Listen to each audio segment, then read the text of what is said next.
ഞാൻ ബിനേഷ് ഹിമാലയാണ്. ഞാനെന്ന് പറയുന്നത് നമ്മുടെ ഹോം സ്റ്റേ സ്റ്റാർട്ട് ചെയ്തപ്പോൾ എങ്ങനെയാണ് നമ്മൾ സ്വിമ്മിംഗ് പൂൾ പണിതത് അതിനെക്കുറിച്ചുള്ള കുറച്ച് കാര്യങ്ങളാണ്. അപ്പം നമ്മൾ ശരിക്കും ഈ സ്വിമ്മിംഗ് പൂൾ പണിയാനുള്ള ഒരു തീരുമാനം എടുക്കുന്നത് തന്നെ ഹോം സ്റ്റേ ഇവിടുന്ന് ശരിക്കും 25 കിലോമീറ്റർ ഉണ്ട് മൂന്നാറിന്.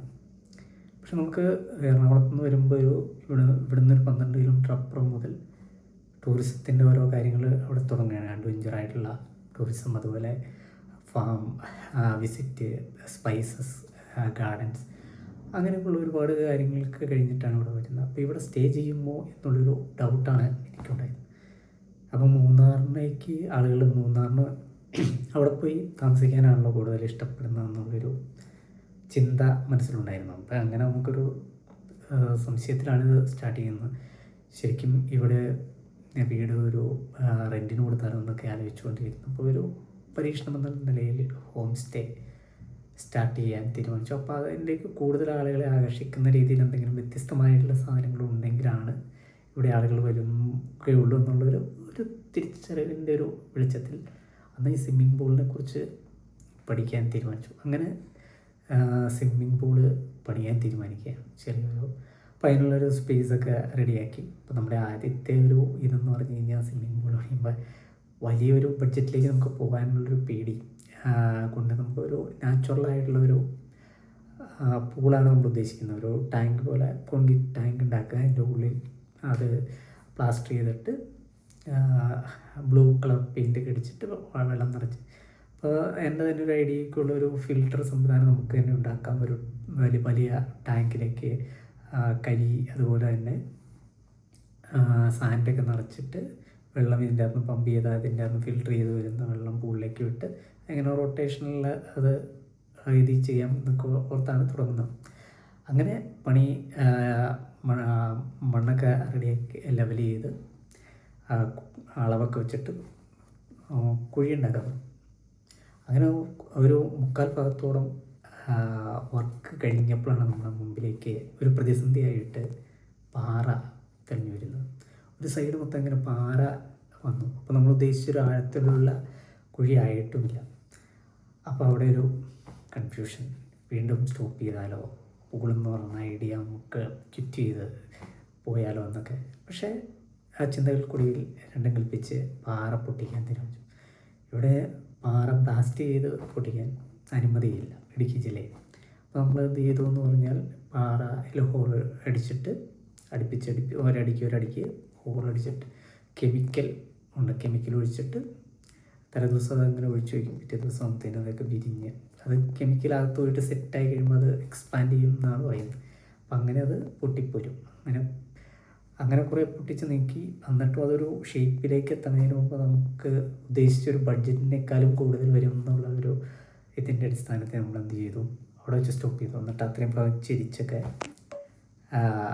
ചെയ്തു.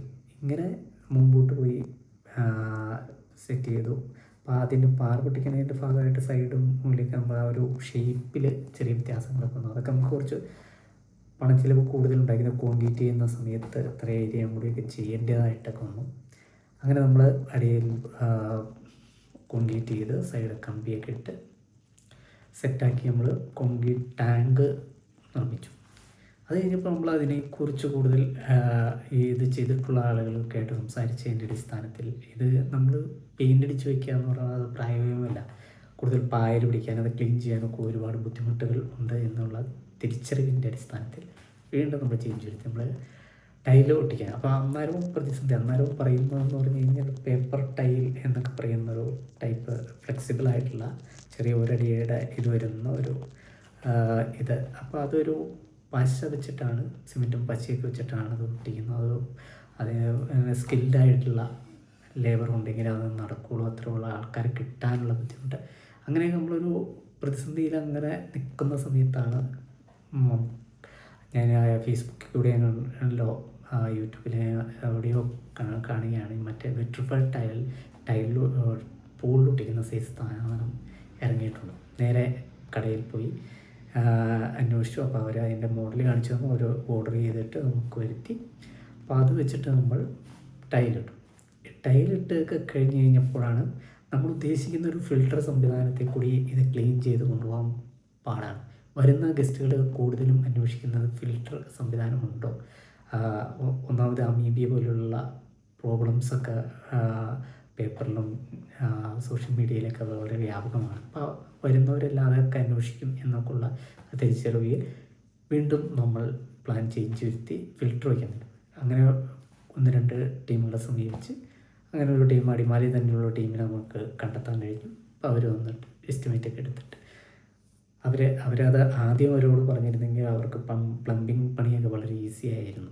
ഇത് നമ്മൾ ഉള്ള ഒരു സംവിധാനം വെച്ചിട്ടുള്ള പ്ലംബിംഗ് ജോലികളൊക്കെ കറക്റ്റ് ചെയ്തു. അതുകൊണ്ട് അതിൻ്റെ കുറച്ച് വാൽവുകളൊക്കെ നമ്മൾ ഉദ്ദേശിക്കുന്ന സാധാരണ അവർ ചെയ്യുന്ന പോലെ നമുക്ക് ചെയ്യാൻ പറ്റിയില്ലെങ്കിൽ തന്നെയും കറക്റ്റായിട്ട് തന്നെ അത് ഫിക്സ് ചെയ്തിട്ട് ചെയ്തു. അങ്ങനെ ഒരു ഫിൽട്ടർ വെച്ചു.